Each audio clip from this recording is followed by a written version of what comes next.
Après une première journée de phase de poule palpitante, il est l'heure de faire notre équipe type de la Ligue des Champions. On a eu droit à plusieurs belles affiches, et beaucoup de joueurs ont brillé avec leur équipe.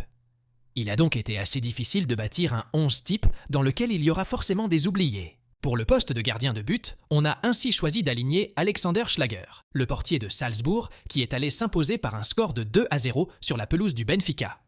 Le portier autrichien a réalisé plusieurs parades décisives pour empêcher les Lisboètes de prendre l'avantage et de revenir au score. Sur les côtés, on a choisi Achraf Hakimi. Face à son ancien club, le Borussia Dortmund, auteur d'un but magnifique, l'international marocain du PSG a été au top. À gauche, on retrouve nul autre qu'Alejandro Baldé, la pépite du FC Barcelone. Comme à son habitude, l'Espagnol a multiplié les assauts sur son côté et a été un véritable poison pour la défense d'Angers. Dans l'axe, Jules Koundé, particulièrement bon contre l'écurie belge, notamment balle au pied. Puis, pour l'accompagner, un rival, Antonio Rüdiger. Face à l'Union Berlin, l'Allemand a été très solide et a contribué à la soirée assez tranquille vécue par Kepa Arrizabalaga. Dans l'entrejeu, devant la défense, place à Casemiro.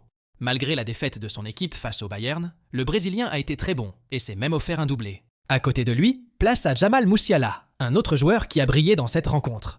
La pépite allemande a brillé face à Manchester United, en étant un poison entre les lignes. Enfin, pour compléter ce joli milieu de terrain, on retrouve Vitinha.